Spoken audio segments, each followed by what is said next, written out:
turn with me to Psalm 71, verse 14. சங்கீதம் 71 14வது வசனத்திற்கு நம்முடைய பரிசுத்த வேதாகமத்தை திருப்பிக் கொள்வோம். Psalm 71, verse 14. சங்கீதம் 71 14. But I will hope continually and will yet praise thee more and more. நானோ எப்பொழுதும் நம்பிக்கை கொண்டிருந்து மென்மேலும் உம்மை துதிப்பேன்.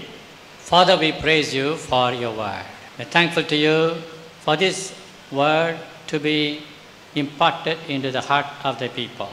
பிதாவே, இந்த காலை வேளைக்காக உமக்கு நன்றி செலுத்துகிறோம். இந்த வார்த்தையானது உம்முடைய ஜனங்கள் ஒவ்வொருடைய உள்ளத்திலும் இன்று பதிக்கும்படியாக நீர் தெரிந்து கொண்டதற்காக உமக்கு நன்றி செலுத்துகிறோம். Elucidate it, Lord, as you desire. நீர் விரும்புவது போல இந்த வார்த்தைகளுக்குள் இருக்கக்கூடிய பொருளை அர்த்தத்தை நீ விவரித்து தந்தருளுவீராக. Bless the congregation. சபையார் ஒவ்வொருவரையும் ஆசீர்வதியும். In Jesus' name. இயேசுவின் நாமத்தில் வேண்டுகிறோம் பிதாவே. Amen. Amen. We are on the first day of the 7th month of this year. இந்த ஆண்டினுடைய 7வது மாதத்தினுடைய முதலாம் நாளிலே நாம் இப்பொழுது இருக்கின்றோம். By the grace of God, we have successfully finished the first half year 2001. கர்த்தருடைய சுத்த கிருபையினாலே 2001ஆம் ஆண்டினுடைய முதல் 6 மாதங்களை நாம் வெற்றிகரமாய் முடித்திருக்கின்றோம். And I feel like just encourage you with the word which I have read to you right now. நான் இப்பொழுது உங்களுக்கு படித்து காட்டிய அந்த வசனத்தின் அடிப்படையிலே நான் உங்களை உற்சாகப்படுத்த விரும்புகிறேன். I will hope continually and yet praise thee more and more.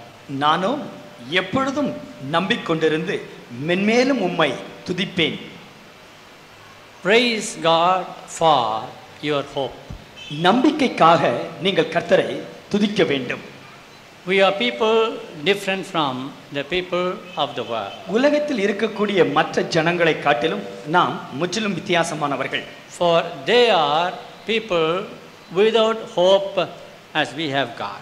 நமக்கு இருக்கக்கூடியது போன்ற நம்பிக்கையை அவர்கள் பெற்றிராத ஜனங்களாய் இருக்கிறார்கள். Their hope is pertaining to the things relating to the world. இந்த உலகத்திற்குரிய காரியங்களில்தான் அவர்களுக்கு நம்பிக்கை இருக்கின்றது. But our hope is in relation to the things that shall come. நம்முடைய நம்பிக்கையோ இனிமேல் வர இருக்கக்கூடிய காரியங்களின் மேல் தொடர்புடையதாய் இருக்கிறது. Their hope is mostly bodily and carnal. Ours is spiritual. அவர்களுடைய நம்பிக்கையோ சரீர பிரகாரமாக மாம்சீகமான காரியமாய் இருக்கிறது. நம்முடைய நம்பிக்கையோ ஆவிக்குரியதாய் அமைந்திருக்கிறது. The Holy Spirit was speaking to me last week again and again the hope that God has given us, which we should claim and inherit it. கடந்த வாரத்திலே பரிசுத்த ஆவியானவர் திரும்ப திரும்ப தேவன் நமக்கு தந்திருக்கக்கூடிய நம்பிக்கையை நாம் எப்படி பற்றிக்கொள்ள வேண்டும் என்று திரும்ப திரும்ப என்னோடு இடைப்பட்டார். The wise man in Proverbs says, the hope of the righteous shall be gladness. நீதிமானுடைய நம்பிக்கை மகிழ்ச்சி என்று ஞானி நீதிமொழிகளிலே எழுதி வைத்திருக்கின்றார்.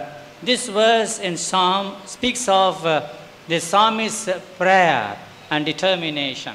இந்த சங்கீத புத்தகத்தில் இருக்கக்கூடிய இந்த வசனமும் தேவனை நோக்கி இந்த சங்கீதக்காரன் ஏறெடுக்கக்கூடிய விண்ணப்பமாய் இருக்கிறது.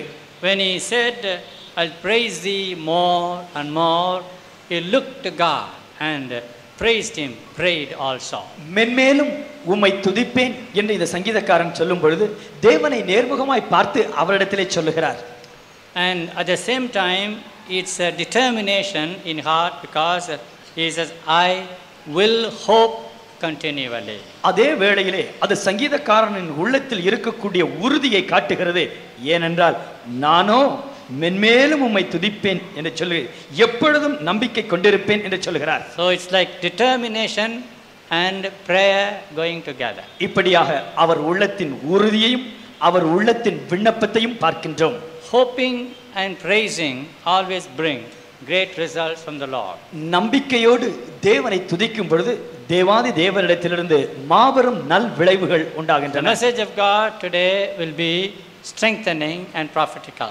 இன்று தேவன் நமக்கு தரக்கூடிய செய்தியானது நம்மை பலப்படுத்தக்கூடியது தீர்க்க தரிசனமாக தேவன் நம்மோடு கூட பேசக்கூடிய வார்த்தைகளாய் அமைகின்றன. Usually we gather together on the first of every month around 5 o'clock morning. பொதுவாக ஒவ்வொரு மாதத்திலும் முதல் நாள் அதிகாலை 5 மணிக்கு நாம் இங்கே சபையாக கூடி வருவதுண்டு. And our dear Lord gives us a promise that we could hold on to that and walk through the month. நம்முடைய அன்பின் ஆண்டவரும் எழுந்தருளி மாதம் முழுவதும் நாம் பற்றி நடக்கும்படியாக அருமையான ஒரு வாக்குத்தத்தத்தை அவர் நமக்கு தருகின்றார். And I feel that in the month of July we can hold on to the promise here.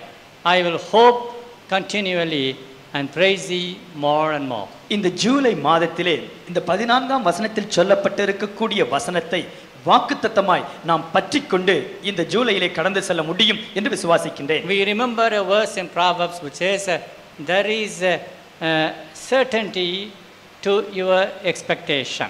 நிச்சயமாகவே உன் நம்பிக்கைக்கு ஒரு முடிவு உண்டு என்று நீதிமொழிகளில் பார்க்கிறோம். Your hope shall not go unfulfilled. Hallelujah.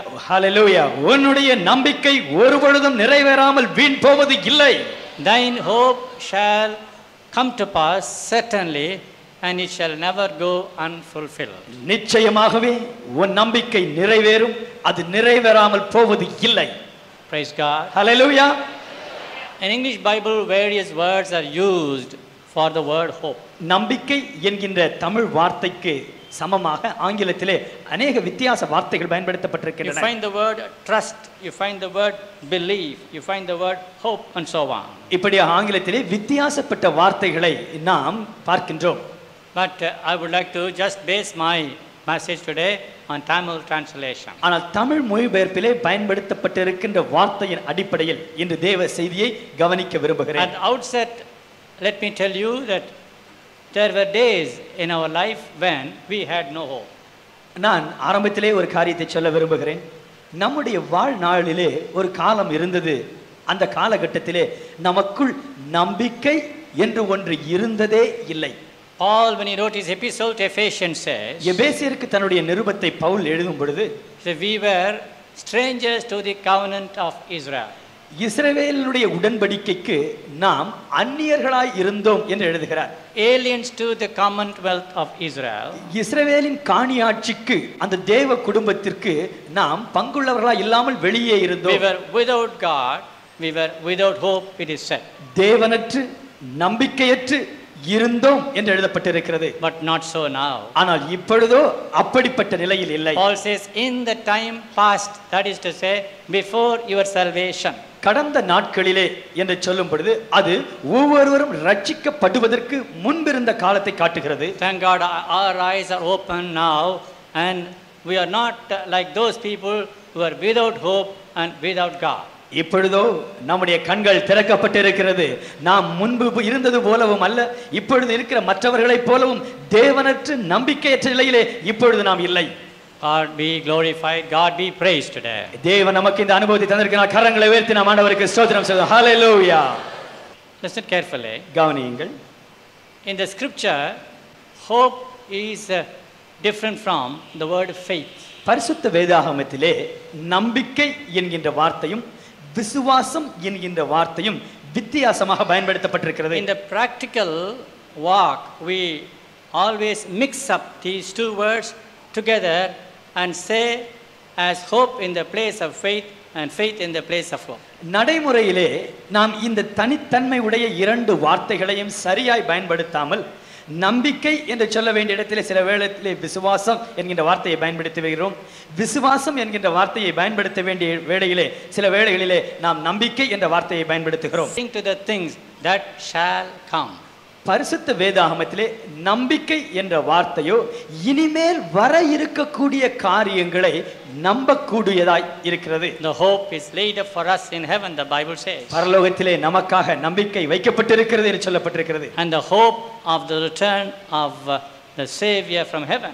பரலோகத்திலிருந்து நம்முடைய இரட்சகர் திரும்ப வருவார் என்ற நம்பிக்கை நமக்கு இருக்கிறது என்று வேதம் சொல்லுகிறது. So we sometimes confuse these two terminologies in the practical sense. நாம் சில வேளைகளில் மேலோட்டமாய் பேசும் பொழுது விசுவாசம் நம்பிக்கை என்கின்ற இந்த இரண்டு வார்த்தைகளை சரியாய் பயன்படுத்துவதில்லை. But now in the message which the Lord has given me to you, இன்று கர்த்தர் உங்களுக்கு தரும்படியாக எனக்கு கொடுத்திருக்கக்கூடிய தேவ செய்தியிலே not in the sense the Bible has said relating to the things that shall come to pass. இனி வர இருக்கக்கூடிய காரியங்களை குறித்த நம்பிக்கை என்ற அந்த அடிப்படையில் இல்லாமல், But generally what the believers, what the servants of God have hoped or hoped for. பொதுவாக தேவனுடைய பிள்ளைகள், விசுவாசிகள், ஊழியக்காரர்கள் கொண்டிருக்கக்கூடிய நம்பிக்கையை குறித்து இன்றைய தேவ செய்தி அமைகிறது. A few I would say today.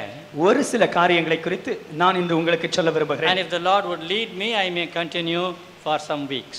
கர்த்தர் என்னை தொடர்ந்து நடத்துவார் என்றால் வருகிற வாரங்களிலும் இதை கவனிக்க இருக்கின்றோம். Please turn with me to Jeremiah chapter 31. எரேமியா 31ஆம் அதிகாரத்திற்கு தயவு செய்து உங்கள் வேதாகமத்தை திருப்புங்கள். We will read verses 16 and 17. 16, 17 வசனங்களை நாங்கள் படிக்கின்றோம்.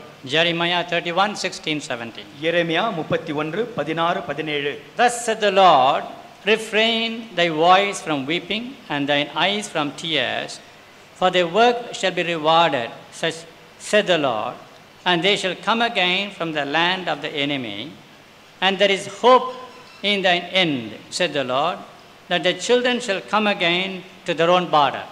நீ அழாதபடிக்கு உன் சத்தத்தை அடக்கி, நீ கண்ணீர் விடாதபடிக்கு உன் கண்களை காத்துக்கொள் என்று கர்த்தர் சொல்லுகிறார். உன் கிரியைக்கு பலன் உண்டென்று கர்த்தர் சொல்லுகிறார். அவர்கள் சத்துருவின் தேசத்திலிருந்து திரும்பி வருவார்கள். உன் முடிவை பற்றி உனக்கு நம்பிக்கை உண்டு.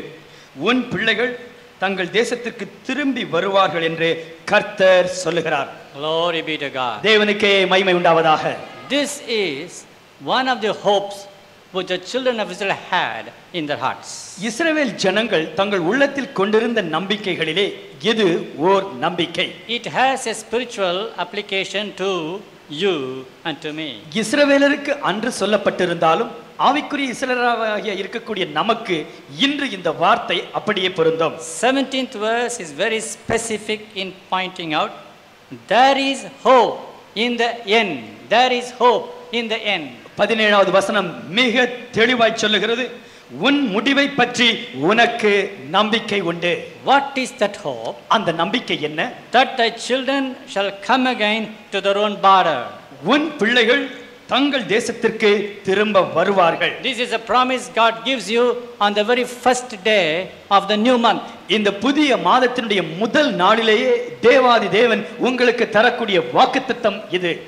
It is very clearly said, there is hope at the end, your children shall come back to their borders. உன் முடிவை பற்றிய நம்பிக்கை உண்டு. உன் பிள்ளைகள் நிச்சயமாய் திரும்பி வருவார்கள். Prophetically I speak to some people, may not be for all. இது அனைவருக்கும் பொருந்தக்கூடிய வார்த்தையாய் இல்லை, இது சிலருக்கு தெளிவாய் நேரடியாய் வரக்கூடிய தீர்க்க தரிசன வார்த்தை. There are parents here, mothers here, fathers here who are really worried for the children. தங்களுடைய பிள்ளைகளை குறித்து கலங்கி தவித்துக் கொண்டிருக்கிற தாய் தகப்பன்மார் இங்கே உண்டு. There are reasons why they are in tears. அவர்கள் ஏன் கலங்கி கண்ணீர் விடுகிறார்கள் என்பதற்கு காரணங்களும் உண்டு. That is why the previous verse says, refrain thy voice from weeping, thine eyes from tears.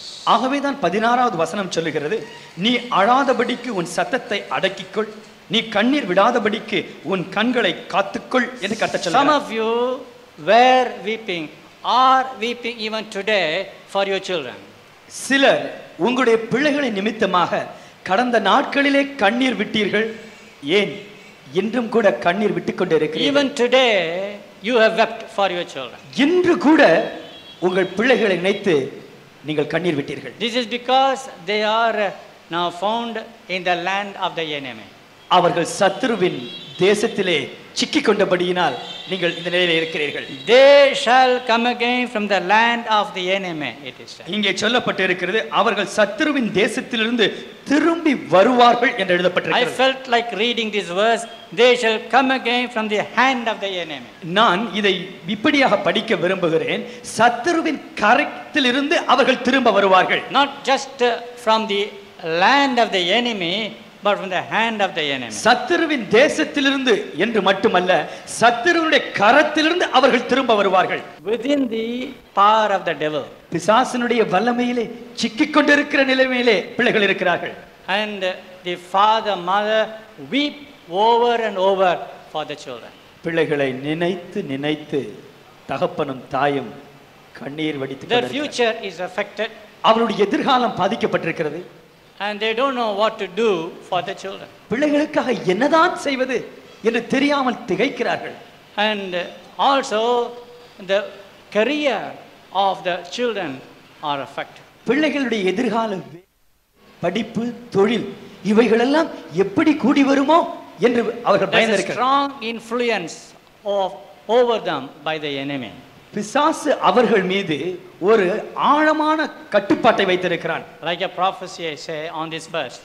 இந்த முதல் நாளிலே தீர்க்க தரிசனமாக உங்களை பார்த்து சொல்கிறேன். It's not only they are gone out of the way, அவர்கள் வழி விலகி அந்த பிள்ளைகள் சென்றது மட்டுமல்ல, but you have a burden for them over some area of their life. அவருடைய வாழ்க்கையின் சில பகுதிகளை குறித்து ஒரு மிகுந்த மனபாரம் உங்களுக்கு உண்டு. Maybe that you have a burden over their marriage. அவருடைய விவாக காரியத்தை குறித்து உங்களுக்கு பாரம் இருக்கலாம். Maybe because of their education you have a burden. அவருடைய படிப்பு சம்பந்தமாக உங்கள் உள்ளத்திலே பாரம் இருக்கலாம். Or some parents have got a burden that children are addicted to bad habits. இல்லாவிட்டால் ஐயோ சில கெட்ட பழக்கங்களுக்கு அடிமைகளா இருக்கிறார்களே என்று பெற்றோர் பிள்ளைகளை எடுத்து கவலைப்படலாம். Or they have even joined the bad company. இல்லாவிட்டால் கெட்ட நண்பர்களோடு இவன் மாட்டிக்கொண்டானே என்று வேதனைப்படலாம். You think that your children have gone beyond correction, incorrigible. இந்த பிள்ளைகள் இனிமேல் சீர்திருந்த மாட்டார்கள், இவன் உருப்படவே மாட்டான் என்று சொல்லக்கூடிய அளவுக்கு வந்து விட்டீர்கள். To you God says, அந்த நிலைமையில் இருக்கிற உங்களை பார்த்து ஆண்டவர் 17th verse is a promise to you. 17வது வசனம் உங்களுக்கு தேவனுடைய வாக்குத்தத்தம். There is hope in thine end. உன் முடிவை பற்றி நம்பிக்கை உண்டு. And thy children shall come again to their own borders. உன் பிள்ளைகள் தங்கள் தேசத்திற்கு திரும்ப வருவார்கள். If you believe that, raise your hands. விசுவாசிகள் கரங்களை உயர்த்தி சத்தமாக ஹalleluya சொல்லலாம். ஹalleluya. As I told you, நான் உங்களுக்கு சொன்னது போல some of the verses may not be applicable to all the believers. தீர்க்க தரிசனமாய் வரக்கூடிய இந்த வார்த்தைகள் அத்தனை விசுவாசிகளுக்கும் ஒட்டுமொத்தமாய் பொருந்தாமல் இருக்கலாம். But it goes to some corner here and there where found in the exact situation described in the Bible. ஆனால் இந்த தீர்க்க தரிசன வார்த்தைகள் புறப்பட்டு வரும் பொழுது ஒவ்வொருவர் என்ன சூழ்நிலையில் இருக்கிறார்களோ அந்த சூழ்நிலையிலே அவர்களுக்கு நம்பிக்கை உண்டாகும்படியாக தேவ ஆவியானவர் அந்த வார்த்தைகளை மாற்றி பொருள்படுத்துவார். Listen. கவனியுங்கள். The word children does not mean only children. பிள்ளைகள் என்கின்ற வார்த்தை பிள்ளைகள் என்ற வயதில் இருக்கக்கூடியவர்களுக்கு மட்டும் பொருந்துவதல்ல. This portion is written about Israel, whole Israel. இந்த வசன பகுதியானது இஸ்ரவேல் ஜனங்கள் முழுவதையும் குறிக்கக்கூடியது. Right from verse 11 to verse 17, go home and read. 11 முதல் 17 வரையுள்ள வசனங்களை வீட்டுக்கு சென்று படித்து பாருங்கள். 12th verse says they shall come and sing in the height of Zion. 12வது வசனம் சொல்லுகிறது அவர்கள் வந்து சீயோனின் உச்சியிலே கெம்பீரித்து என்று எழுதப்பட்டிருக்கிறது. This is spoken to those people who are redeemed Jacob.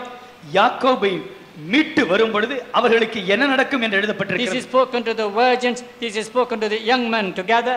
வாலிபர்களை குறித்து இளம் கன்னிகைகளை குறித்து இங்கே எழுதப்பட்டிருக்கிறது. This is also spoken about the priests, souls of the priests. இங்கே ஆசாரியர்களை குறித்தும் ஆசாரியருடைய கூட்டத்தை குறித்தும் சொல்லப்பட்டிருக்கிறது. If you read from 11th verse onward, you will understand. 11வது வசனம் முழுவதிலிருந்து நீங்கள் தொடர்ந்து படிப்பீர்கள் என்றால் இதை புரிந்து கொள்வீர்கள். Not the literal age wise children. பிள்ளைகள் என்று சொல்லும் பொழுது ஏதோ குறைந்த வயதுடைய பிள்ளை பருவத்தில் இருக்கிறவர்கள் என்று பொருள் அல்ல. The whole Israel are children for God. இஸ்ரவேல் ஜனங்கள் அத்தனை பேரும் எந்த வயதானாலும் அவர்கள் ஒவ்வொருவரும் தேவனுக்கு பிள்ளைகளே. Oh, thy children shall come back to the borders. This is the hope for you. உன் பிள்ளைகள் மீண்டுமாக உன் தேசத்துக்கு திரும்ப வருவார்கள். இதுவே உன் நம்பிக்கை. If they are under the power of the hand of the enemy, they shall come again. பொல்லாத பிசாசனுடைய கரத்தின் வல்லமைக்குள் அவர்கள் சிக்கிக் கொண்டிருந்தாலும் நிச்சயமாய் அவர்கள் திரும்ப வருவார்கள். It means your unsaved husband also. இந்த வார்த்தை இதுவரையிலும் ரட்சிக்கப்படாமல் இருக்கக்கூடிய உங்களுடைய புருஷர்களை குறிக்கிறது. It means your unsaved wife also. இந்த வார்த்தை இதுவரையிலும் ரட்சிக்கப்படாமல் இருக்கக்கூடிய உங்களுடைய மனைவியை குறிக்கிறது. It means your unruly son also. இந்த வார்த்தையானது முரட்டாட்டம் செய்கின்ற உங்களுடைய மகனை குறிக்கிறது. It means your daughter who is still out of the way. வழியை விட்டு அடிக்கடி விலகி செல்லக்கூடிய உங்களுடைய மகளை இது குறிக்கிறது. When you are worried and weeping, shedding tears. நீங்களோ நினைத்து நினைத்து கலங்கி கலங்கி கண்ணீர் The வடிக்கிறீர்கள். Lord says, refrain thy voice from weeping and then tears. என்று கர்த்தர் சொல்லுகிறார், நீ அழுததை நிறுத்து, உன் கண்ணீரை துடைத்துக் கொள் என்று For சொல்லுகிறார். there is hope. In the end, God says, கர்த்தர் சொல்லுகிறார், நிச்சயமாகவே முடிவிலே ஒரு நம்பிக்கை உனக்கு உண்டு. they shall come back to their borders. அவர்கள் திரும்ப சுய தேசத்திற்கு வருவார்கள். Brethren, if you're saying within yourself, I have lost all my hope, I request you to stir up it right now. எல்லா நம்பிக்கையும் நான் இழந்து போய்விட்டேன், நம்புவதற்கு எனக்கு ஒன்றுமே இல்லை என்ற நிலைமையிலே சகோதரரே சகோதரிகளே இன்று நீங்கள் இருப்பீர்கள் என்றால் நான் உங்களுக்கு சொல்லுகிறேன், நம்பிக்கையை wants பெற்றுக் to கொள்ளுங்கள். impart into you the hope of restoration. இழந்ததை திரும்ப பெறுவோம் என்கின்ற நிச்சயமான நம்பிக்கையை கர்த்தர் என்று உங்கள் ஒவ்வொருவருக்குள்ளும் வைக்க விரும்புகிறார். When you read the Lamentation chapter 5, புலம்பல் 5ஆம் அதிகாரத்தை நீங்கள் படிக்கும் பொழுது, the 5th chapter, the last portion if you will read, 5ஆம் அதிகாரத்தினுடைய கடைசி பகுதியை பார்க்கும் you பொழுது can see the depth of the lost people of God. தேவனுடைய ஜனங்கள் அவர்கள் எல்லாவற்றையும் இழந்து தவிக்கின்ற ஆழத்தை பார்க்கலாம். From verse 11 to 21 if you will read, 11 முதல் 21 வரை இருக்கக்கூடிய வசனங்களை புலம்பல் 5 படிக்கும் பொழுது, women, virgins were reproached. ஸ்திரீகள் கன்னிகைகள் அவமானப்படுத்தப்பட்டார்கள். The elders were dishonored. அங்கிருந்த மூப்பர்கள் அவமதிக்கப்பட்டார்கள். Young men and children also were used for grinding and carrying wood. வாலிபர்களை அடிமைகளாய் கைது சென்று அழைத்துச் சென்று மாவாட்டும் எந்திரத்தை பயன்படுத்தும்படியாகவும் பொருட்களை தூக்கிச் செல்லும் கூலிகளைப் போல பயன்படுத்தப்பட்டார்கள். Young men have lost their music, playing music. வாலிபர்கள் இசைக்கும் அனுபவத்தையே மறந்து விட்டார்கள். They had a talent, they are not able to use the talent now. முன்பிருந்த தாளந்தை இப்பொழுது பயன்படுத்த முடியாத அளவுக்கு அவர்கள் எல்லாவற்றையும் இழந்து விட்டார்கள். The joy is ceased. அவர்களுக்கு முன்பிருந்த மகிழ்ச்சி முற்றிலுமாய் நின்று விட்டது. The crown has fallen down. அவருடைய கிரீடம் கீழே விழுந்து விட்டது. When I think all these things, you see, that's the reason why Jeremiah laments for the children. இந்த ஜனங்களுக்கு ஏற்பட்ட நிலைமையை எண்ணி எண்ணி இங்கே எரேமியா புலம்புகிறார். What is this book of lamentation? புலம்பலின் புத்தகம் என்பது எதை It is called காட்டுகிறது? Jeremiah's lamentation. எரேமியாவின் புலம்பல் என்ற இந்த புத்தகத்தை Jeremiah is lamenting, weeping more and more because of the lost children. தேவனுடைய ஜனங்களுக்கு இப்படிப்பட்ட நிலைமை வந்து விட்டதே என்று கலங்கி கலங்கி கண்ணீர் விட்டு எரேமியா Not புலம்புகிறார். the little children only. அது சிறு பிள்ளைகளுக்கு என்றல்ல, It refers to the husband, it refers to the wife. புருஷனை குறித்து மனைவியை குறித்து இது சொல்லுகிறது. It's a lost condition. முற்றிலுமா இழந்து போன நிலை. The joy is ceased. மகிழ்ச்சி அற்று How many children of God have lost the joy? எத்தனை தேவ பிள்ளைகள் அவர்களுக்கு இருந்த மகிழ்ச்சியை முற்றிலுமாக They say they were saved once. அவர்கள் சொல்கிறார்கள், ஒரு காலத்தில் நான் ரட்சிக்கப்பட்டேன், They had entered into covenant with the Lord once. தேவனோடு கூட நான் ஒரு உடன்படிக்கைக்குள் வந்தேன். But the crown is fallen means the crown of the oil of anointing is fallen down. கிரீடம் விழுந்தது என்று சொல்லுகிற வார்த்தையினுடைய பொருள் என்ன? அந்த அபிஷேக தைலம் என்கின்ற அந்த தைலம் அவருடைய சிரசிலிருந்து இப்பொழுது கீழே விழுந்து விட்டது. Not the last prayer of Jeremiah's lamentation.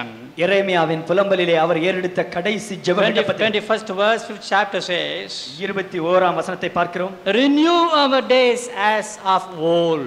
பூர்வ காலத்தில் இருந்தது போல எங்கள் நாட்களை புதியவைகளாய் ஆக்கும் ஆண்டவரே. That is the hope about which I am talking to you. நான் இன்று உங்களோடு பேசிக் கொண்டிருக்கக்கூடிய நம்பிக்கை இதை குறித்த நம்பிக்கை. I don't know how many of you understand what I speak to you. நான் பேசுகிற வார்த்தைகளை எத்தனை பேர் புரிந்து கொள்கிறீர்களோ தெரியவில்லை. If you can understand the message of God, understand. கர்த்தருடைய வார்த்தைகள் உங்கள் உள்ளத்திற்குள் நேரடியாய் வந்து உங்களுக்கு புரிந்து கொள்ள முடியும் என்றால் புரிந்து கொள்ளுங்கள். I will hope continually நான் தொடர்ந்து நம்பிக்கை உடையவனாய் இருப்பேன். and yet praise him more and more. மென்மேலும் உம்மை துதிப்பேன். I feel that the same hope that the psalmist had, you can have today. சங்கீதக்காரனுக்குள் இருந்த அதே நம்பிக்கை இன்று உங்கள் ஒவ்வொருவருக்குள்ளும் இருக்க முடியும் என்று On this நம்புகிறேன். first day of this new month, God says, இந்த புதிய மாதத்தின் முதல் நாளிலேயே கர்த்தர் உங்களை பார்த்து சொல்கிறார், I give you the hope of restoration. இழந்ததை திரும்ப பெற்றுக்கொள்ளக்கூடிய நம்பிக்கையை நான் உனக்கு Have you தருகிறேன். lost your joy? உங்களுடைய மகிழ்ச்சி இழந்து Have you விட்டீர்களோ? lost your anointing? உங்களுடைய அபிஷேகத்தை இழந்து விட்டீர்களோ? Have you lost your early love for Jesus? இயேசுவின் மீது கொண்டிருந்த ஆதி அன்பை இழந்து விட்டீர்களோ? Or are you worried about your children gone out of the way? வழி விலகி போய்விட்டு இருக்கிற உங்கள் பிள்ளைகளை நினைத்து தவித்துக் கொண்டிருக்கிறீர்கள். Backslidden believers, பின்வாங்கி போன விசுவாசிகளை நினைத்து to them God speaks to you today. அவர்களிடத்திலே கர்த்தர் என்று பேசுகிறார். You might have lost all your hope whether you could come back. எல்லா நம்பிக்கையும் இழந்து நான் திரும்ப ஆண்டவரிடத்திலே வர முடியுமோ என்ற நிலையில இருக்கலாம். Some of the wives are worried about their husbands. ஒரு சில மனைவிமார் தங்களுடைய புருஷர்களை நினைத்து கவலை கொண்டிருக்கிறார்கள். Will my husband come back to the Lord? என்னுடைய புருஷன் திரும்ப ஆண்டவரிடத்தில் வருவாரா? To you God says. உங்களை பார்த்து கர்த்தர் சொல்கிறார். There is hope in that matter also. அந்த காரியத்திலே நிச்சயமாய் நம்பிக்கை உண்டு. They shall come back to the borders. அவர்கள் திரும்ப சுய தேசத்திற்கு வருவார்கள். If you are worried about somebody in the family members you have, God says there is hope for you. உங்கள் குடும்பத்தில் இருக்கக்கூடிய அங்கத்தினர்களை குறித்து நீங்கள் கவலையோடு இருப்பீர்கள் என்றால் கர்த்தர் சொல்லுகிறார் நிச்சயமாய் அவர்கள் திரும்ப வருவார்கள். As you go home from this place today, இன்று நீங்கள் ஆலய ஆராதனையின் முடிவிலே வீட்டுக்கு செல்லும் பொழுது take that hope in your heart and go. இந்த நம்பிக்கை உங்கள் உள்ளத்தை நிரப்பி இருக்கட்டும். I will hope continually. நீங்கள் வாய் திறந்து சொல்லிக்கொண்டே செல்ல வேண்டும்.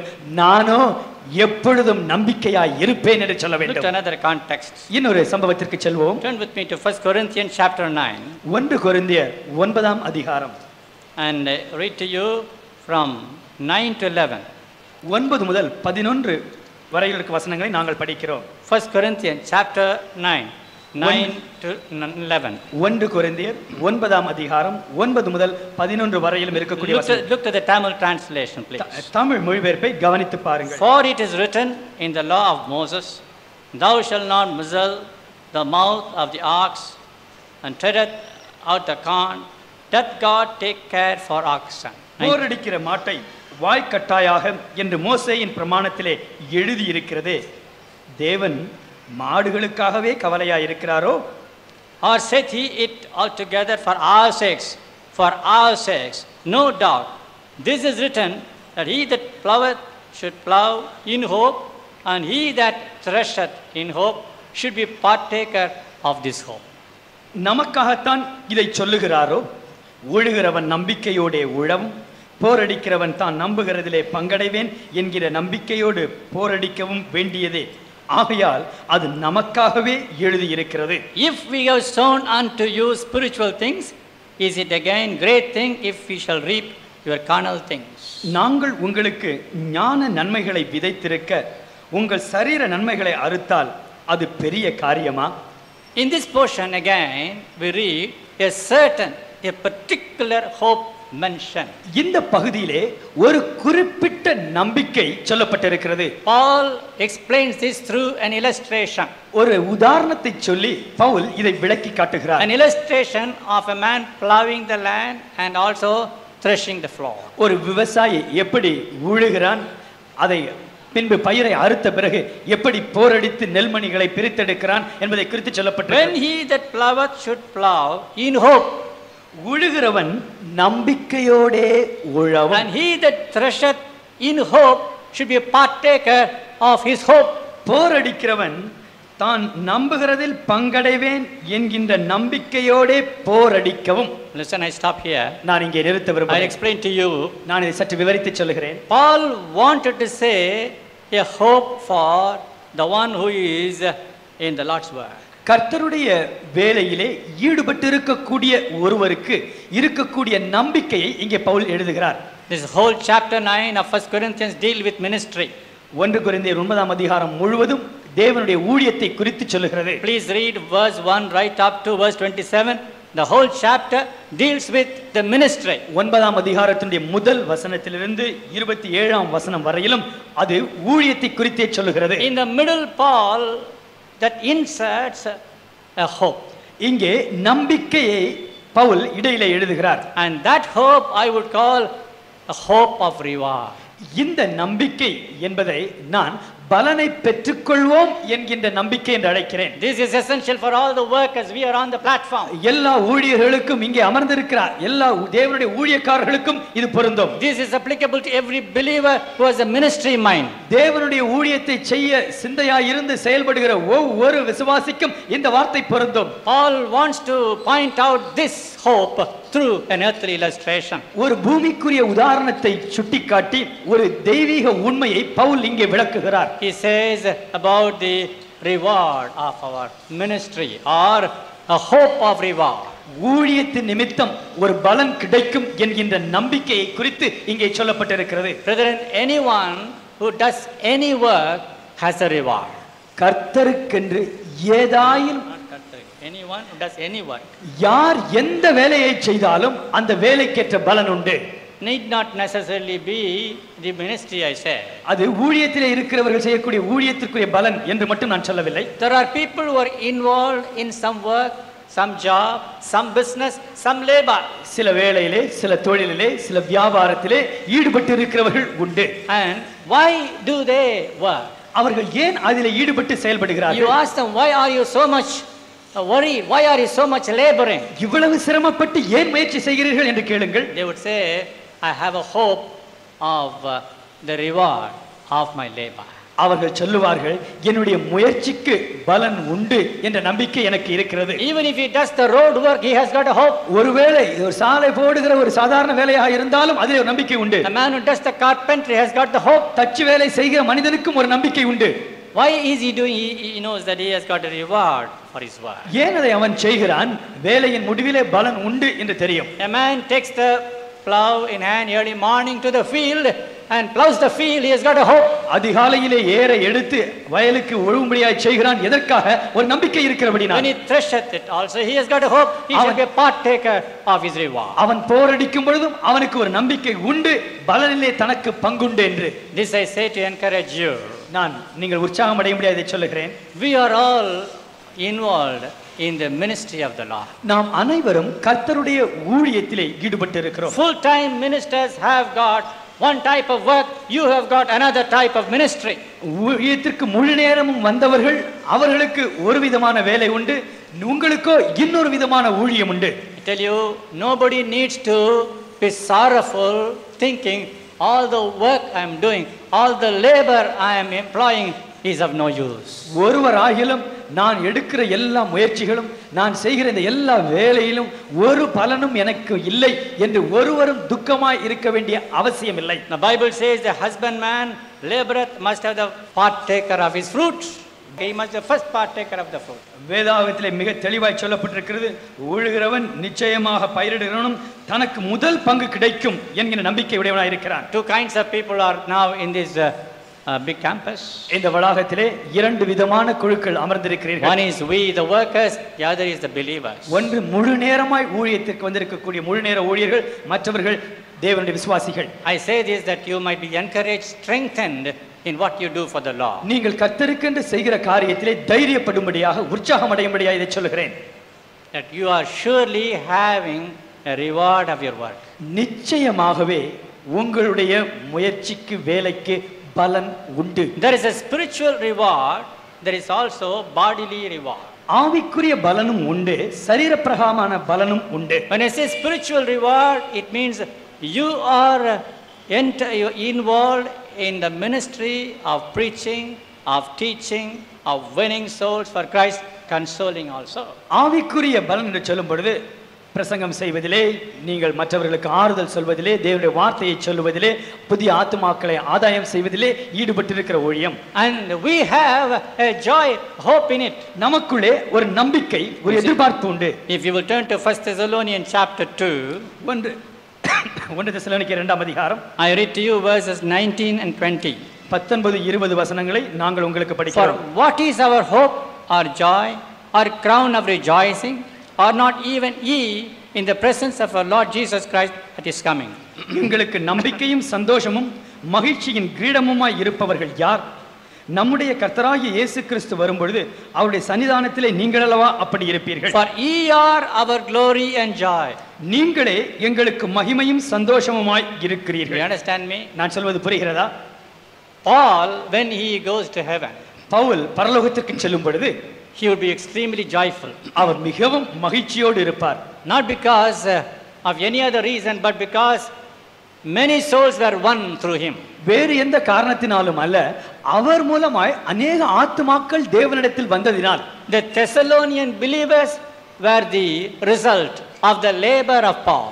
தெசலோனிக்கே பட்டணத்தில் இருந்த அந்த விசுவாசிகள் பவுலுடைய ஊழிய முயற்சியினால் ரட்சிக்கப்பட்டவர்கள். He went to Thessalonica, preached the gospel, argued with them, established the church. Thessalonica பட்டணத்திற்கு பவுல் சென்று அங்கே சுவிசேஷத்தை பிரசங்கித்தார். மற்ற யூதர்களோடு தர்க்கம் பண்ணி விவரித்து காட்டினார். அவர் சபையை உருவாக்கினார். And now he says, இப்பொழுது சொல்லுகிறார், for what is our hope, our joy, our crown of rejoicing? எங்களுடைய நம்பிக்கை என்ன?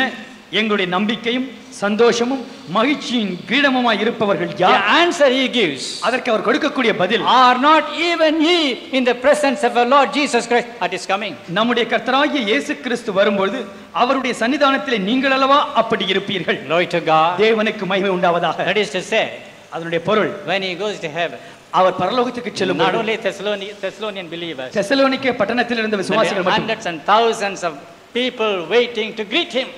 சவுலை வாழ்த்தும்படியாக எத்தனையோ நூற்றுக்கணக்கான ஆயிரக்கணக்கான விசுவாசிகள் காத்திருப்பார்கள். They would come to say, thank you Paul, because of your preaching, your teaching I was saved. அவர்கள் சொல்வார்கள், பவுலே மிக்க நன்றி, உன்னுடைய பிரசங்கத்தினால் உன்னுடைய போதனையினால் நான் ரட்சிக்கப்பட்டேன். I was standing in a corner listening to it and the Lord saved me. நான் ஒரு மூலையிலே நின்று என்னதான் சொல்கிறார்கள் என்று கேட்டுக்கொண்டிருந்தேன், ரட்சிக்கப்பட்டேன். I was listening from upstairs, I was saved. நான் மாடியில் நின்று கேட்டுக்கொண்டிருந்தேன், ரட்சிக்கப்பட்டேன். I was just passing by and your word struck me. நான் அந்த பகுதியிலே சென்று கொண்டிருந்த பொழுது உன்னுடைய வார்த்தைகள் என் உள்ளத்தை தொட்டன.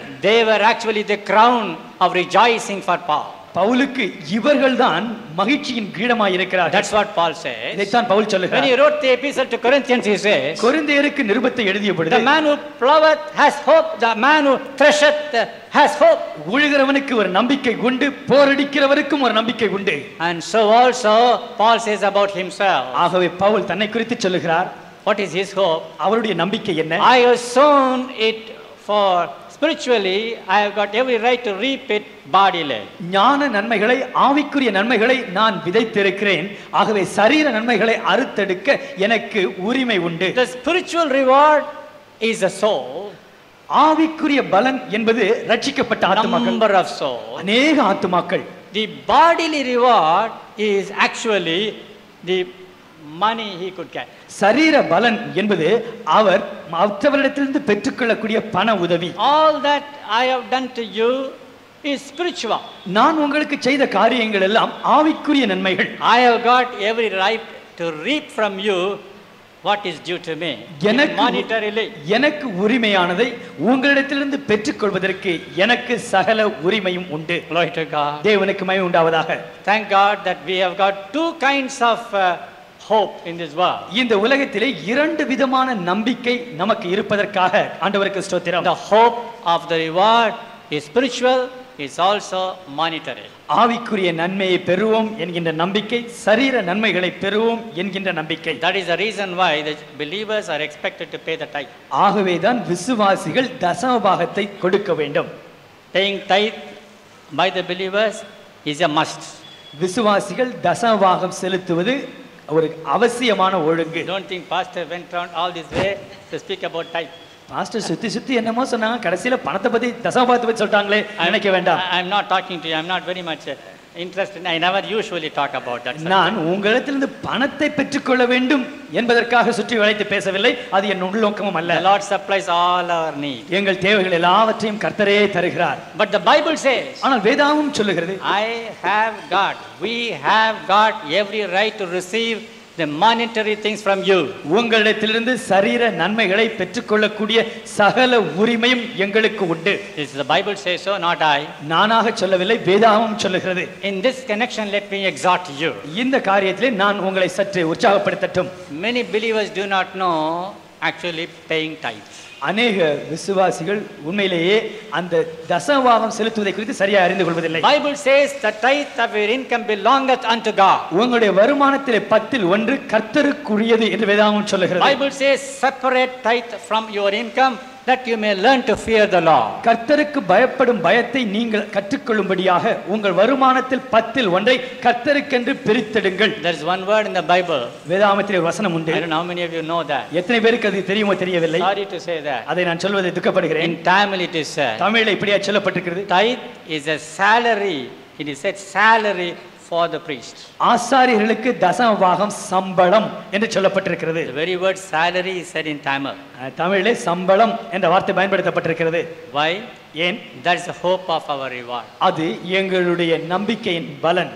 when we are ministering unto the Lord in His vineyard, தேவனுடைய தோட்டத்திலே ஆண்டவருக்கென்று நாங்கள் ஊழியம் செய்யும் பொழுது we have got a spiritual reward on the one hand. ஒரு பக்கத்திலே ஆவிக்குரிய நன்மை உண்டு. We have got also monetary reward on the other hand. இன்னொரு பக்கத்திலே சரீர நன்மைகளும் உண்டு. I would like to encourage you.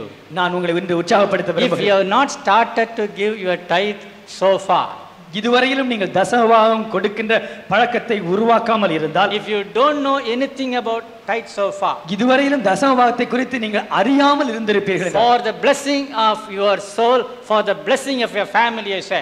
உங்களுடைய ஆத்மாவின் ஆசீர்வாதத்திற்காக, உங்கள் குடும்பத்தின் ஆசீர்வாதத்திற்காக இதை சொல்லுகிறேன். Not for me, not for any one of us here. எனக்காக இங்கே இருக்கக்கூடிய மற்றவருடைய தேவைக்காய் சொல்லவில்லை. Bring the tithe of your income to the storehouse. உங்களுடைய வருமானத்தின் தசமபாகத்தை தேவனுடைய பண்டக சாலைக்கு கொண்டு வாருங்கள். God says, I will prove you and open the windows of heaven and shower my blessing. அப்பொழுது வானத்தின் பலகணியை திறந்து இடம் கொள்ளாமல் போகும் மட்டும் நான் உங்களை ஆசீர்வதிப்பேனோ என்று பாருங்கள். The storehouse is the place from where you receive the blessing of God. பண்டக சாலை என்றால் அந்த இடம் எது? எந்த இடத்தில் நீங்கள் தேவனுடைய ஆசீர்வாதத்தை பெற்றுக்கொள்கிறீர்களோ அந்த இடம். Some people have got the habit of dividing the tithe. ஒரு சில தசமபாகத்தை அவர்கள் துண்டு துண்டாய் பங்கு போடுவார்கள். My income is probably 1,000. என்னுடைய வருமானம் 1000 ரூபாய். And I have 100 rupees. அது தசமபாகம் 100 ரூபாய். And what do they do? என்ன செய்கிறார்கள்? 30 rupees to pastor. 30 ரூபாய் பாஸ்டருக்கு. 20 rupees to another worker. 20 ரூபாய் இன்னொரு ஊழியக்காரருக்கு. 5 rupees to the village preacher. 5 ரூபாய் கிராம பிரசங்கியாருக்கு. And 10 rupees to the magazine. 10 ரூபாய் மேகசினுக்கு. And 10 rupees to some other ministry. இன்னொரு 10 ரூபாய் இன்னொரு ஊழியத்திற்கு. I am not against others. You give whatever you like. நீங்கள் தாராளமாய் மற்ற ஊழியங்களுக்கு கொடுக்கலாம், மற்ற ஊழியங்களுக்கு கொடுக்க வேண்டாம் என்று நான் சொல்வதில்லை. But what you do, you should be extra. ஆனால் நீங்கள் மற்ற ஊழியங்களுக்கு கொடுப்பது என்பது தசமபாகத்தை சபைக்கு செலுத்திய பிறகு கொடுக்க வேண்டியது. Bring the tithe to the storehouse. தசமபாகத்தை பண்டகசாலைக்கு கொண்டு வாருங்கள். And the Bible says, prove me whether I shall not open the windows of heaven and shower my blessing on you. நீங்கள் அப்படி செய்யும் பொழுது நான் வானத்தின் பலகணிகளை திறந்து இடம் கொள்ளாமல் போகும் மட்டும் உங்களை ஆசீர்வதிப்பேனோ என்பதை சோதித்து பாருங்கள். Children of God, தேவனுடைய பிள்ளைகளே, this is the 1st of July. இது ஜூலை மாதம் முதல் நாள். You are commencing the second half year. இந்த ஆண்டினுடைய இரண்டாவது அரையாண்டை துவங்குகிறேன். If these believers of this church have not the habit of paying the tithe, this is the day begin. இந்த சபையிலே நீங்கள் விசுவாசியாக இருந்து இதுவரையிலும் தசமபாகம் ஒழுங்காய் செலுத்துகிற பழக்கத்தை உடையவர்களாய் இல்லாமல் இருப்பீர்கள் என்றால் இந்த மாதத்திலிருந்து துவங்குங்கள். If your income is 1,000 rupees, உங்களுடைய வருமானம் 1000 ரூபாய் என்றால் separate 100 100 ரூபாயை பிரித்து வையுங்கள். and give it to the Lord. அதை கர்த்தருக்கென்று கொடுங்கள். Listen, கவனியுங்கள். when you give it to the Lord, don't think give it to Samsundaram. நீங்கள் ஆண்டவருக்கென்று கொடுக்கும் பொழுது பாஸ்டர் சாம்சுந்தரத்துக்கு கொடுக்கிறோம் என்று நினைக்க கூடாது. Some people are very happy to give me personally. ஒரு சில பாஸ்டரை போய் பார்த்து நேரடியாய் கொடுத்து சந்தோஷப்பட விரும்புகிறார்கள். I'm giving to pastor. I'm giving to pastor. நான் பாஸ்டருக்கு கொடுக்கிறேன், பாஸ்டருக்கு கொடுக்கிறேன். Thank you. I thank you very much. நீங்க கொடுக்கிறதுக்கு ரொம்ப சந்தோஷம். Thank you. But your attitude should not be that. ஆனால் நீங்கள் கொடுக்கும் பொழுது பாஸ்டருக்கு கொடுக்கிறேன் என்று நினைத்து கொடுக்க கூடாது. You must believe I'm giving it to the Lord. நான் ஆண்டவருக்காக கொடுக்கிறேன். Again, மீண்டுமாக when you give it, கொடுக்கும் பொழுது give it in faith. நீங்கள் விசுவாசத்தோடு கொடுக்க வேண்டும். When you even drop it in the box, give it in hand wherever it may be. கரங்களிலே கொடுத்தாலும் ஆங்காங்கு இருக்கக்கூடிய காணிக்கை பெட்டிகளிலே செலுத்தினாலும் Believe that the Lord is going to bless me. நான் ஆண்டவருக்கென்று கொடுக்கிறேன், ஆண்டவர் என்னை ஆசீர்வதிக்க போகிறார் என்று விசுவாசித்து கொடுக்க வேண்டும். The Lord will bless me. The Lord will bless me. Put it in the box. நான் ஆண்டவருக்கு காணிக்கை செலுத்தினேன், ஆண்டவர் என்னை ஆசீர்வதிப்பார் என்ற விசுவாச மனதோடு செலுத்த வேண்டும். Don't just drop it. ஏதோ கொண்டு போடணும், போடாச்சு என்றல்ல. What can we do? என்ன பண்றது? கொடுக்கணும், கொடுக்காட்டினா கஷ்டம். I have to pay for the milk. நான் பாலுக்கு காசு கொடுக்கறதா? I have to pay for the rent. நான் வாடகை காசு I கொடுக்கறதா? have to pay for the fees. நான் fees கட்டறதா? I have to pay the tithe. எல்லாம் கட்டணும். அந்த மாதிரி இதையும் கட்டணும். One day one person enumerated a list of his expenditure. ஒரு நாள் ஒருவர் தன்னுடைய குடும்ப செலவுகளை என்னிடத்தில் சொன்னார். The first expenditure he said was tithe. அவர் முதலாவது சொன்னது தசமபாகம் கொடுக்கணும் pastor. Pastor, too much of suffering, pastor. ரொம்ப கஷ்டம் My pastor. income is not sufficient, pastor. வருமானம் பத்தவே இல்ல pastor. Then he enumerated the list of the expenditure. அவர் தன்னுடைய செலவுகளை எல்லாம் ஒவ்வொன்றாய் பட்டியல் போட்டு சொன்னார். The first thing was, முதலாவது தசமபாகம் போயிடுது. முதல்ல தசமம் போயிருது. உன்னை கர்த்தர் ஆசீர்வதிக்கவே மாட்டார். இது போகுதே அப்படின்னு துக்கத்தோடு கொடுத்தா யாராயிலும் வந்து தசமபாகம் கொடுக்கிற தசமபாகம் ஒரு 400 ரூபா போயிடுது. தசமபாகம் உங்களுக்கு 900 ரூபா போயிடுதுன்னு சொன்னா உங்களை கர்த்தர் ஆசீர்வதிக்க மாட்டார். If you are giving tithes with a sorrow in heart, oh, I have to give it to God, no other way, then you can't get God's blessing. அதை கொண்டாந்து போட்டுருவோம். Let me go and put it. கர்த்தர் அடிச்சு போட்டு வர. If I don't give, God may smite me. அதனால போட்டுருவோம். Let me drop it. அப்படியும் போடக்கூடாது. Don't have such grudging attitude. அது எப்படி போடணும்? You know how you must give? முதலாவது நீங்க வாங்கின உடனே ஜெபிக்கணும். And first of all, when you receive the money, you must pray. புருஷனும் மனைவியும் ஜெபம் பண்ணி, the husband and wife together must pray over the income. எடுத்து தனியா வச்சு, and then separate the tithe. அதை பயபக்தியோடு கொண்டு வந்து, and with a great reverence, பாக்ஸ்ல போட்டாலும் சரி, கையில கொடுத்தாலும் சரி, you can be dropping it in the offering boxes, or you can come and give it to the கர்த்தர் என்னை ஆசீர்வதிப்பார். I am giving it to the Lord. The Lord is going to bless me. நீங்க சோதித்து பாருங்க. You try this. I tell you honestly, உண்மையாய் சொல்லுகிறேன், your poverty shall leave you. உங்களுடைய தரித்திர நிலைமை உங்களை விட்டு ஓடி போய்விடும். Your debts will leave you. இப்பொழுது இருக்கிற கடன்கள் எல்லாம் மறைந்து விடும். You will have prosperity. உங்களுக்கு செழிப்பு உண்டாகும். Lord will bless the works of your hand. உங்களுடைய கைகளின் கிரியைகளை தேவன் ஆசீர்வதிப்பார். You will have promotion in life. உங்களுக்கு வாழ்க்கையிலே முன்னேற்றம் உண்டாகும். You will be உண்டாகும். able to buy things what you never dreamt of. நீங்க கனவு காணாத காரியங்களை காசு கொடுத்து வாங்குவீர்கள். Glory to God. ஆண்டவருக்கே மகிமை உண்டாவதாக. This is the reward, hope of our reward. இதுதான் பலனை பெற்றுக்கொள்வோம் என்கின்ற நம்முடைய நம்பிக்கை. I hope continually. நான் எப்பொழுதும் நம்பிக்கையோடு இருப்பேன். I want to stop here. இன்று இதோடு முடிக்க விரும்புகிறேன். I've got many. I am going to continue if the Lord is leading me. கர்த்தர் நடத்துவது போல வருகிற வாரங்களிலும் நான் தொடர்ந்து சொல்வேன். இன்று இதோடு முடிக்க விரும்புகிறேன். Close your eyes. எல்லாரும் கண்களை மூடுவோம். Look to the Lord now. ஆண்டவரை நோக்கி பார்ப்போம். Will you stand up please? எல்லாரும் தயவு செய்து எழுந்து நிற்பீர்களா? தயவு செய்து எல்லாரும் கண்களை மூடுங்க. Let everybody close their eyes. ஒரு வார்த்தை உள்ளே சொல்லுங்க. Just one word, say it. நான் எப்போதும் நம்பிக்கை கொண்டிருக்கிறேன். I will continually have hope in you. இந்த வார்த்தை சொல்ல மாட்டீங்களா? Will you say it? I will always hope in you. எப்போதும் நம்பிக்கை கொண்டிருக்கிறேன். I will have hope in you always. என்ன நம்பிக்கை கொண்டிருக்கிறேன்? What is that hope? திரும்ப எனக்கு பழைய ஒரு ஆசீர்வாதம் கிடைக்கும். Whatever I have lost, I will get it back. உங்கள் குடும்பத்திலே அது கிடைக்கும். And you will receive it in your family. பிள்ளைகளுடைய வாழ்க்கையிலே அது கிடைக்கும். You will receive it through your children. இழந்து போன அனுபவங்கள் உங்களுக்கு கிடைக்கும். You will get back the old beautiful experiences. மாத்திரமல்ல, not only that, உங்களுடைய ஊழியத்திலே நீங்கள் பெற்றுக்கொள்ளக்கூடிய அந்த பலனை குறித்த நம்பிக்கை உங்களுக்கு உண்டு. Even in your ministry you will have the hope of getting the reward for your work. கர்த்தர் என்னை ஆசீர்வதிக்க போகிறார். The Lord is going to bless me. விசுவாசிங்களா? And believe that. அன்பின் பிதாவே, loving Father, காலையிலே நீர் எங்களோடு பேசினதுக்காக உமக்கு ஸ்தோத்திரம். We thank you Lord for having spoken to us this morning. எங்களுடைய நம்பிக்கையை நீர் கொஞ்சம் கூட துலங்க செய்ததுக்காக உமக்கு ஸ்தோத்திரம். Lord, we thank you for helping us to get started in our faith. இந்த நாளில் இருந்து உம்முடைய பிள்ளைகள் செய்ய வேண்டிய செய்ய கிருபை செய்தார். Lord, from this day onwards let your children be strengthened to do whatever they must do. ஆவிக்குரிய பலன்களை நாங்கள் பெற்றுக்கொள்வது மாத்திரமல்ல, not only to receive spiritual rewards, சரீர பிரகாரமான பலன்களையும் பெற்றுக்கொள்ள செய்யும். Lord, help us to receive even the physical blessings. இந்த நாளிலே தசம பாகத்தை கொடுக்க தீர்மானிக்கும்படி செய்யும். Lord, even help everyone, oh Lord, who have not been giving the tithes to decide to give. July மாதம் 1ஆம் தேதியிலே ஒரு தீர்மானத்தை எல்லார் உள்ளத்திலும் கொடும் ஆண்டவரே. Lord, please help everyone to take a decision on the very first day of July. கர்த்தருக்கு நான் கொடுக்கிறேன். I give unto the Lord. கர்த்தர் என்னை ஆசீர்வதிப்பார். The Lord will bless me. அந்த சிந்தை எல்லா உள்ளத்திலும் கொடுக்க வேண்டும் என்று வேண்டுகிறோம். Lord, let this mind be in the mind of everyone. கடன்கள் நீங்கட்டும். Let the loans disappear. வறுமை நீங்கட்டும். Let the poverty leave. கர்த்தருக்கு கொடுப்பதனால் உண்டான பலனை பெற்றுக்கொள்ள செய்யும் ஆண்டவரே. Let everyone receive the reward of giving it to them. Bless your children. இயேசுவின் நாமத்தில் பிதாவே. In Jesus' name we pray, dear Father. உம்மை நம்பி நோர் மாண்டதில்லை உம்மை நம்பி நோர்